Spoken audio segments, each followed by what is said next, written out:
perkenalkan, nama saya Deborah Septiani dengan NIM 29023500005, Program Studi Akuntansi, Fakultas Ekonomi dan Bisnis. Di sini saya akan membuat video pembelajaran untuk memenuhi tugas ujian tengah semester mata kuliah Communication and Editing Video dengan dosen pengampu Bapak Dr. Supriyadi, STP, MPD. Saya akan membahas beberapa topik. Yang pertama ada pengertian komunikasi, selanjutnya ada jenis-jenis komunikasi, lalu ada tujuan komunikasi, dan yang terakhir, fungsi komunikasi. Kita langsung masuk ke topik yang pertama, yaitu pengertian komunikasi. Komunikasi yaitu sebuah proses penyampaian pesan atau informasi dari satu pihak kepada pihak lainnya, sehingga pesan yang dimaksud dapat dipahami oleh penerima pesan. Selanjutnya kita akan membahas pengertian menurut para ahli. Menurut Bernard Berelson, komunikasi adalah suatu proses penyampaian informasi, gagasan, emosi, keahlian, dan lain-lain, melalui penggunaan simbol seperti kata, gambar, angka, dan lain-lain. Selanjutnya, pengertian komunikasi menurut Theodore M. Newcomb. Setiap tindakan komunikasi dipandang sebagai suatu transmisi informasi terdiri dari rangsangan yang diskriminatif dari sumber kepada penerima. Selanjutnya, komunikasi menurut Gerald R. Miller. Komunikasi terjadi ketika suatu sumber menyampaikan suatu pesan kepada penerima dengan niat yang disadari untuk mempengaruhi perilaku penerima. Kita lanjut ke topik pembahasan kedua, yaitu jenis-jenis komunikasi. Yang pertama, berdasarkan cara penyampaiannya. Meskipun manusia merupakan makhluk sosial yang memiliki kebutuhan untuk saling berkomunikasi satu sama lain, namun kenyataannya masih banyak orang yang belum terampil dalam berkomunikasi.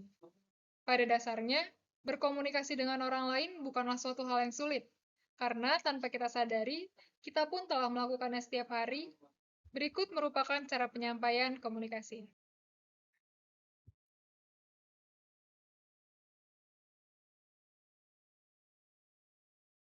Cara penyampaian komunikasi ada menjadi beberapa bagian. Yang pertama, komunikasi verbal, yaitu yang melibatkan kata-kata yang diucapkan secara lisan.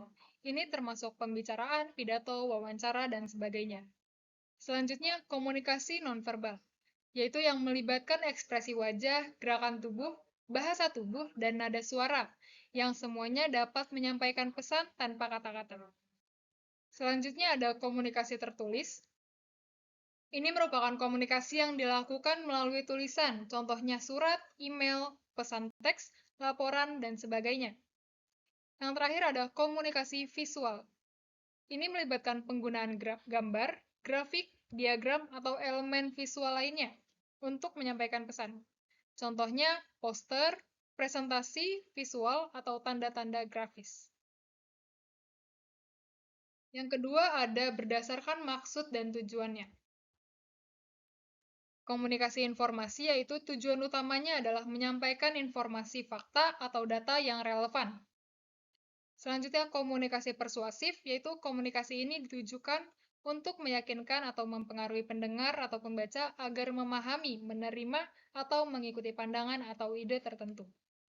Selanjutnya ada komunikasi hiburan. Fokusnya adalah menghibur atau menyenangkan pendengar atau pembaca seperti dalam seni pertunjukan, cerita lucu, atau hiburan lainnya. Yang terakhir ada komunikasi pendidikan, bertujuan untuk mengajarkan atau menyampaikan pengetahuan kepada orang lain, seperti dalam proses pembelajaran di sekolah atau di lembaga pendidikan. Berdasarkan ruang lingkupnya. Yang pertama ada komunikasi antarpersonal, yaitu komunikasi yang terjadi antara dua orang seperti dalam percakapan tatap muka. Kemudian ada komunikasi kelompok, yang melibatkan sejumlah orang yang berinteraksi dalam sebuah kelompok, misalnya dalam rapat atau diskusi kelompok. Selanjutnya ada komunikasi organisasi, yaitu komunikasi yang terjadi di dalam organisasi atau perusahaan. termasuk komunikasi antara atasan dan bawahan, serta komunikasi internal dan eksternal. Yang terakhir ada komunikasi antar budaya. Komunikasi yang melibatkan individu atau kelompok dari budaya yang berbeda. Ini dapat melibatkan bahasa, norma, nilai, dan praktik komunikasi yang berbeda. Kita masuk ke topik pembahasan yang ketiga, tujuan dari komunikasi. Macam-macam komunikasi berikutnya adalah komunikasi menurut tujuannya, yang mana dalam berkomunikasi terdapat tujuan komunikator. Dalam berkomunikasi, apabila tidak ada inisiatif dari komunikator, maka maksud terlaksananya tidak akan tercapai. Kita langsung masuk yang pertama, agar pesan yang disampaikan dapat dimengerti.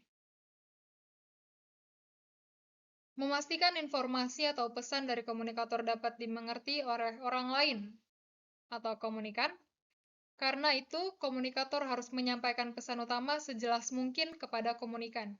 Upaya yang dapat dilakukan komunikator supaya pesan yang disampaikan dapat dimengerti adalah dengan cara percaya diri saat menyampaikan pesan, menggunakan kalimat pendek dan mudah dimengerti, berbicara dengan jelas dan sistematis, memperhatikan bahasa tubuh, dan yang terakhir, menguasai topik pembicaraan.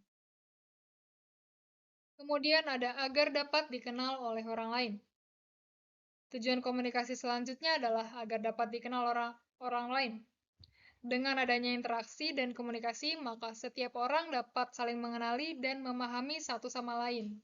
Kemampuan mendengar, membaca, mengartikan pesan orang lain dengan baik merupakan hal yang penting dalam aktivitas komunikasi. Selanjutnya, agar diterima oleh orang atau lingkungan. Tujuan komunikasi juga dimaksudkan agar pendapat kamu diterima oleh orang lain. Komunikasi secara persuasif seringkali dilakukan untuk menyampaikan gagasan atau ide seseorang pada orang lain. Tujuannya adalah agar ide dan gagasan tersebut diterima. Kita masuk ke topik pembahasan terakhir, yaitu fungsi komunikasi. Yang pertama, sebagai alat untuk mengendalikan sesuatu atau seseorang. Artinya adalah bahwa komunikasi bertindak untuk mengendalikan perilaku orang lain atau anggota dalam beberapa cara yang harus dipatuhi. Selanjutnya, untuk memotivasi, komunikasi memberikan perkembangan dalam memotivasi dengan memberikan penjelasan dalam hal-hal dalam kehidupan kita. Kemudian ada sebagai media untuk mengungkapkan isi hati. Komunikasi memiliki peranan dalam mengungkapkan perasaan-perasaan kepada orang lain, baik itu senang, gembira, atau kecewa, tidak suka, dan lain-lain. Yang terakhir, sebagai alat untuk mencari dan memberikan informasi. Komunikasi memberikan informasi yang diperlukan dari setiap individu dan kelompok dalam mengambil keputusan dengan meneruskan data guna mengenai dan menilai pemilihan alternatif. Cukup sekian video pembelajaran mengenai komunikasi. Terima kasih sudah menonton sampai akhir. Jangan lupa klik tombol like-nya. Dadah!